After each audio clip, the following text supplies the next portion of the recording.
নমস্কার বন্ধুরা, আজ নিয়ে চলে এসেছি মাছের কচুরি। নিয়ে নেব 2 বাটি ময়দা, নিয়ে নেব লবণ, নিয়ে নেব সাদা তেল।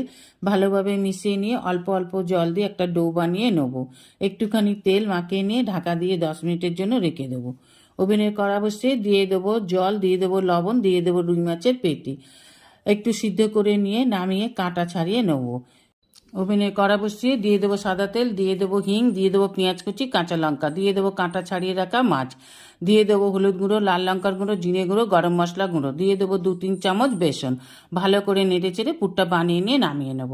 আটার ডোটা থেকে লুচির থেকে একটু বড় লেচি কেটে নিয়ে ভালো করে হাতে করে গোল পাকিয়ে নিয়ে বাটির মতন ঘুরিয়ে বাটির মতন করে নিয়ে মাছের পুরটা ভরে দিয়ে ভালোভাবে মুখটা জুড়ে দিলে এইভাবে সব বানিয়ে নিতে হবে। এবার লুচির মতন বেলে নিন।